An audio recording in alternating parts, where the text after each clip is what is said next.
Video will blow your mind. Why? Because I am going to show you that determinism, as held by Sabine Hossenfelder, is false. Now, if you're like most people, you'll say, why should that blow my mind? That's obvious. It's really a no-brainer, right? That's not the part that's going to blow your mind. So 2 points. I need to first explain why Sabine Hossenfelder's determinism is false, and then the part that will blow your mind. So, why is her determinism false? 3 points. First, Sabine Hossenfelder says that the entire universe was determined from the outset. At the Big Bang, things started off from some initial conditions, and then the laws of nature determined everything from there on. There's nothing that happens that wasn't determined at that point billions and billions of years ago, 14 billion years ago. Everything was determined. What I'm saying right now, this video, it was all determined. Why is that problematic? First, we experience free will. We experience free will all the time. Everyone experiences free will all the time. Sabine Hossenfelder says because of her determinism, there's no such thing as free will. I am going to pick up a pencil right now. I just decided to do this. I'm going to drop it. I made that choice. That's free will. I experienced that, and we all experience it. To deny free will, for humans to deny free will, is like fish denying water. It's that simple. There is free will all the time. There's an enormous amount of data we have at hand telling us that we have free will. There is a problem with this determinism. If determinism means there's no free will, we have a problem right off the bat. It's a huge problem. The only way around this is to say that our free will that we are constantly experiencing is an illusion. It's all an illusion.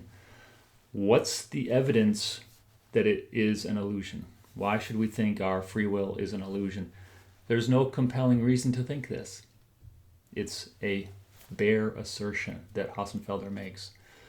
So that's problem number one, or point number one under these problems. Point number two, epistemology. What if I said I have free will?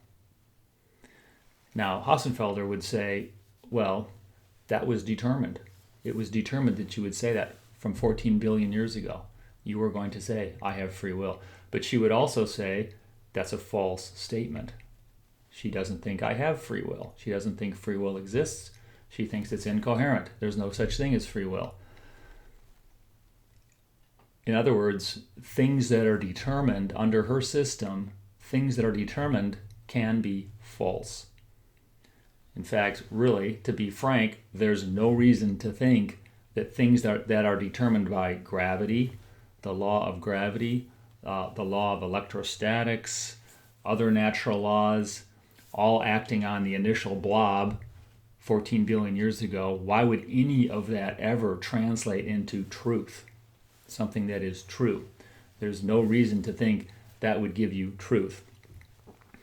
So if you are like Hossenfelder and you believe in determinism and that the entire trajectory of the universe was all determined, then you have no claim to knowledge. Epistemology is out the window. And so here you have Hossenfelder and people like that making very confident claims. They're sure that they're correct. They're sure that what they're saying is true. And yet their very claims that they are making falsify their claims. That's called an internal contradiction. They are undercutting themselves. So first problem was the enormous substantial data that we have of free will. Second problem is the epistemology goes out the window. A third problem is creativity. If this determinism is true, you have all the different creative works that humans have done that must have been, again, predetermined from 14 billion years ago. Do you really believe that? Do you really believe that all the works of Beethoven were just somehow determined by gravity and electrostatics and thermodynamics and so forth, acting off of some blob 14 billion years ago? This is really getting silly. It's really absurd. And so those are the 3 points of evidence, of reasons why this determinism does not make sense. And now the part that blows the mind. When I first made a video a few days ago on this, I thought, this is so obvious, it's really kind of dumb. I can't even believe I'm spending time making a video on this. This is ridiculous. And as soon as I make this video, people will say, oh, right, of course, yes, I made a mistake. Yeah, of course this determinism is silly. We all know that. Go away now, we know that. But that's not what happened. I made the video and I got pushback. People actually believe this, and that's the part that is so astonishing.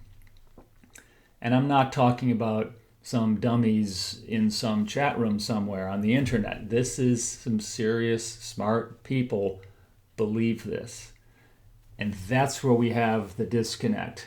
This does not make sense. People are walking around in our midst who believe in things that make no sense at all.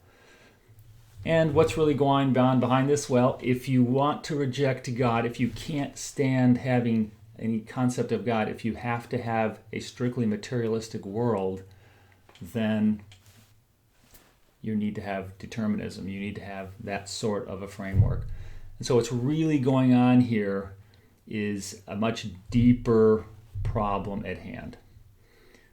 People are driven away from God. They do not like the idea of God. They want this materialistic world. And so they come up with the ideas that just make no sense. That's it for now. Religion drives science, and it matters.